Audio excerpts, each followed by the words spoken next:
बोलो साईं बाबा की जय। एक बार की बात है, कोकिला नाम की एक महिला अपने पति महेश भाई के साथ गुजरात के एक शहर में रहती थी। वे दोनों एक दूसरे के साथ प्रेम भाव से रहते थे, लेकिन उसके पति का स्वभाव बहुत ही झगड़ालू था। वहीं कोकिला बहन बहुत ही धार्मिक स्वभाव की थी। वह भगवान पर हमेशा आस्था रखती थी। झगड़ालू स्वभाव होने के कारण उसके पति का धंधा समाप्त होने लगा था। घर में कमाने का दूसरा जरिया भी नहीं था।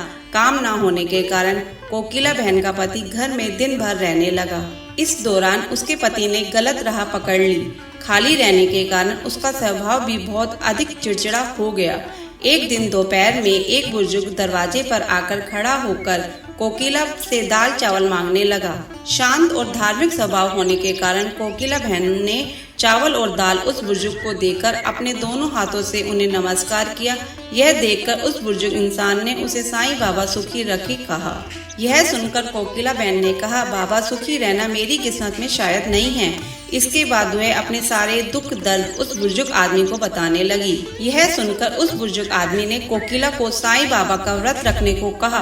उन्होंने कहा कि इस व्रत को करने से उसके जितने भी कष्ट हैं वह दूर हो जाएंगे और बाबा का आशीर्वाद हमेशा उसके घर और उसके ऊपर बना रहेगा। उस बुजुर्ग की बात सुनकर कोकिला बहन ने 9 गुरुवार व्रत किया। बाबा के बताए हुए तरीके से सभी कार्य को किया। थोड़े दिन के बाद ही कोकिला बहन का घर में फिर से सुख समृद्धि से भर गया। दोनों पति सुख शांति के साथ अपना जीवन फिर से व्यतीत करने लगे। उसके पति का बंद हुआ काम भी फिर से चालू हो गया। महेश भाई का स्वभाव भी पहले से बिल्कुल बदल गया।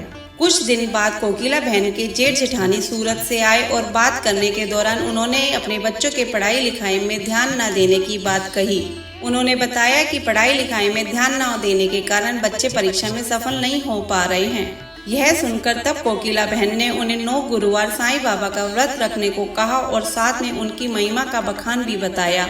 उन्होंने कहा कि साईं बाबा की भक्ति से उनके बच्चे अच्छी तरह से पढ़ाई लिखाई कर पाएंगे, लेकिन ऐसा करने के लिए साईं बाबा पर विश्वास होना बहुत जरूरी है। यह सुनकर कोकिला बहन की जेठानी, जेठ और उनके बच्चे ने भी साईं बाबा का व्रत करना शुरू कर दिया।